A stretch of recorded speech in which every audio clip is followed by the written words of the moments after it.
चलिए इस पूरे मुद्दे पर करेंगे चर्चा। से पहले कुछ खास मेहमान इस वक्त हमारे साथ जुड़ चुके हैं। सबसे पहले आपका परिचय उनसे करवा देती हूँ। कांग्रेस प्रवक्ता राजेंद्र सोनी जी इस वक्त हमारे साथ जुड़ चुके हैं। राजनीतिक विश्लेषक आलोक पांडे जी इस वक्त हमारे साथ जुड़ चुके हैं। वरिष्ठ पत्रकार विपिन तोमर जी अब से कुछ ही देर बाद हमें ज्वाइन करेंगे और बीजेपी से प्रवक्ता कैप्टन आई सिंह भदौरिया जी अब से कुछ ही देर बाद हमें ज्वाइन करेंगे। राजेंद्र सोनी जी, सीधा आपके पास आते हुए, देखिए नए शपथ ग्रहण समारोह हो चुका है, कार्यभार प्रधानमंत्री ने संभाल लिया और आज एक बड़ा फैसला उनकी तरफ से किया गया, किसान सम्मान निधि जारी करने का आदेश उन्होंने दे दिया है। किस तरीके से देख रहे हैं?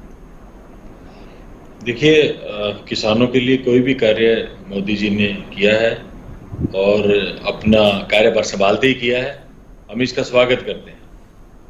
लेकिन असली खुशी तो तब होगी जब वो किसानों की सबसे बड़ी जो मांग है एमएसपी की, समर्थन मूल्य की, वो मांग पूरी नहीं होगी। ये तो छोटी मोटी चीजें हैं, ये तो भविष्य निधि की 14वीं किस्त है, ये पहले से चली आ रही थी और किन्हीं कारणों से रुक गई, चाहे राजनीतिक कारणों से रुक गई, चुनावों के कारण। अब उसको तो एक रिकंटिन्यू करना, वो तो एक फॉर्मेलिटी है। लेकिन फिर भी किसान हमारे अन्नदाता हैं और किसानों के हक में कोई भी कलम चली हो, किसी भी नेता की चली हो, चाहे पक्ष की चली हो, विपक्ष की चली हो, हम उसका तहे दिल से स्वागत करते हैं, दिल से स्वागत करते हैं। ठीक है राजेंद्र सिंह, इंतजार रहेगा जी। लेकिन अभी आपने जो बात कही है कि किसानों के हित में ये फैसला लिया जाना था, वो फैसला लिया जाना था, लेकिन अभी 16 घंटे का ही समय बीता है शपथ लिए हुए, तो आपको नहीं लगता है कि शायद थोड़ा सा समय का इंतजार और कर लेना चाहिए, क्योंकि अभी मोदी कैबिनेट की बैठक भी होने वाली है जिसमें कुछ और भी ज्यादा महत्वपूर्ण फैसले लिए जाने संभव हैं? बिल्कुल होना चाहिए। मैं कोई समय सीमा नहीं दे रहा उनको, क्योंकि मैं होता ही कौन हूँ। वो देश के प्रधानमंत्री हैं, उनके मन में क्या है, उन्होंने अपने 100 दिनों की कार्य योजना की मीटिंग भी उन्होंने रखी थी। लेकिन मुझे नहीं लगता कि उन 100 दिनों की कार्य योजना में समर्थन मूल्य के लिए, किसानों के लिए उन्होंने कोई विशेष बात करी हो। मुझे नहीं लगता ऐसा है। हम एक उम्मीद कर सकते हैं, आई होप सो, अच्छा होगा। किसान कितने समय से आंदोलनरत है, 700 से ज्यादा किसानों की शहीदी हो चुकी है। यही कारण था कि पंजाब के अंदर जो किसान बाहुल्य क्षेत्र है, भारतीय जनता पार्टी को एक भी सीट नहीं मिली और उसी क्षेत्र को साधने के लिए रवनीत सिंह बिट्टू, जो कि लुधियाना से हार गए हैं, उनको फिर भी मंत्री का दर्जा दिया, मंत्री बनाया गया उनको। तो ये तमाम बातें हैं।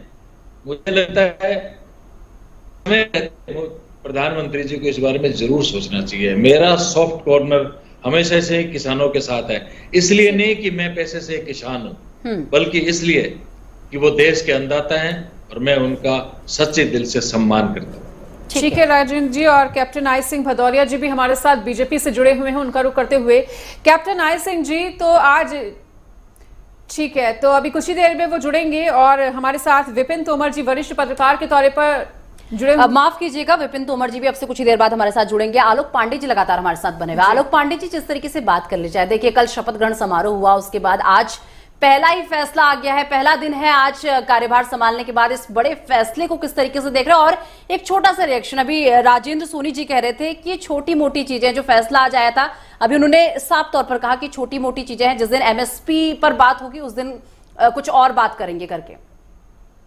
अब देखिए, राजेंद्र जी उस पार्टी का प्रतिनिधित्व कर रहे हैं जो इस देश में मैक्सिमम समय तक जिसने शासन किया।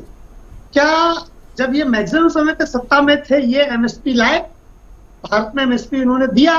तो प्रश्न यही है कि बस एक मांग है एमएसपी की, लेकिन शायद वो एमएसपी की मांग उस तरह से पूरी करना संभव नहीं है, ना इनकी शासनकाल में और ना बीजेपी के शासनकाल में। क्योंकि अभी 2004 से 14 तक ये सत्ता में रही है। भी नहीं कि भाई ये 100 साल पहले भारत में सत्ता में शासन किया करते थे इसलिए एमएसपी की बात हो। जब ये सत्ता में थे तब एमएसपी दिया इन्होंने, और दिया तो कितने राज्यों ने सुना। उन पर एक रिएक्शन आपका चाहूंगी, जिस तरीके से आप एमएसपी को लेकर बात कर रहे थे, तो उन्होंने कहा कि एमएसपी तो आपके टाइम पे भी अगर आप लाके दे देते तो इस तरीके से आंदोलन में खड़े होने की जरूरत नहीं पड़ती अभी आपको।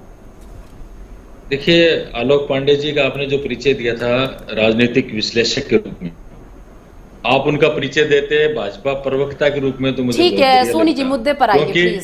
सुनिए, मुद्दा यही है, वो जिस तरह से बात कर रहे हैं जैसे भारतीय जनता पार्टी के प्रवक्ता हो। भाई, ये कौन सी किताब में लिखा है? अगर कांग्रेस ने नहीं दिया एमएसपी तो अब मांग ना करें क्या? उस वक्त की ये कौन सी परिस्थितियां किताब में अलग थी। लिखा है कि आपने 7 अब साल ये तक शासन किया, आपने नहीं, एमएसपी दिया नहीं, नहीं? ठीक है आलोक ये पांडे जी सत्य एक से मिनट मानते सर हैं। नहीं प्लीज। दिया, नहीं दिया तो सत्ता से बाहर हुए ना, सत्ता से बाहर ये है। कोई लॉजिक सवाल सब तो नहीं है उसी कि से अब किया सत्ता से जाएगा, बाहर हो गया, बस इसीलिए सवाल उसी सारी से गलतियां किया आपकी जाएगा माफ जो हो सत्ता जाएंगी। में। आप बीच में मत बोले आलोक जी, आपको ये हक नहीं है, आप जब बोल रहे थे मैं बीच में नहीं बोला। सवाल उसी से किया जाएगा, मांग उसी से किया जाएगी जो सत्ता में है। आपने कहावत तो सुनी है ना, ओडा तो उसी को जाता है जो बचा सकता हो धूप से, गर्मी से, सर्दी से, बरसात से। आज सत्ता भारतीय जनता पार्टी के पास है और वो किसानों को रिझाने के लिए तो सोनी जी आप भी फैसले कर मानते हैं रही कि है। हम कैपेबल नहीं है सब चीज करने के लिए, क्योंकि आप तो सीधा पल्ला झाड़ते हुए नजर आ रहे हैं। कोई पल्ला झाड़ते हुए नजर नहीं आ रहे। उस वक्त की बात थी, वो अलग बात है। आज उस बात को, सत्ता से हम बाहर हुए 10 साल हो गए हैं, ठीक है ना। आज की बात करो, आज है उसी का राज है। आज भारतीय जनता पार्टी का शासन है और इस शासन के अंदर इन्होंने 3 काले कानून किसानों के खिलाफ बनाए थे ना, हम ये क्यों भूल जाते हैं। और वो 3 काले कानून बिना संसद में चर्चा किए इन्होंने बनाए, देश को गुमराह किया, उसके बाद में फिर वापस भी ले लिए। वापस क्यों लिए? कहते थे ना ये कानून तो किसानों को बुलंदियों पे ले जाने वाले हैं, वापस फिर क्यों लिए? गलत थे तो वापस लिए ना। तो अब इनको उसके बाद में क्या है कि एमएसपी के लिए किसान फिर से आंदोलनरत है। बात तो सुननी चाहिए ना। वो ये तो कहें, प्रधानमंत्री कहें ये बात कि भी कांग्रेस ने 55 साल में एमएसपी लागू नहीं किया तो हम भी नहीं करेंगे, या फिर वो ये कहें कि वो लागू करने में असमर्थ थे, हम भी लागू करने में असमर्थ हैं। कोई कम से कम भाई श्वेत पत्र तो जारी करे। इतने टाइम से मांग है, ये लोकतंत्र है, लोकतंत्र के अंदर ऐसे कैसे चलेगा? आपको बात तो डिलीवर करनी पड़ेगी ना। यस और नो 2 बातें हैं, आप कह दो नहीं अब मान लेंगे, अगर दम हुआ तो आंदोलन करते रहेंगे, अगर दम नहीं हुआ तो घर पे बैठ जाएंगे, बस इतनी सी बात है। ठीक है। लेकिन चलिए, आलोक ठीक जी है, है, आलोक जी जिस तरह से तरफदारी कर रहे हैं, टारगेट कर रहे हैं कांग्रेस वो को, उनका ये परसेप्शन उचित है। नहीं प्लीज प्लीज सोनी जी, वो Perception उनका है तो- परसेप्शन है perception- या आपका परसेप्शन है, प्लीज इस तरीके से बीच उनके में नहीं। परसेप्शन को मैं सिरे से खारिज करता हूं। चलिए ठीक है, मैंने वो ऐसे आपका राजनीतिक- मानना है, आपने खारिज ऐसे कर दिया, राजनीतिक ठीक है। विश्लेषक चलिए मैंने ठीक तो नहीं है, देखे। ठीक है। ओके, चलिए थैंक यू। विपिन तोमर जी भी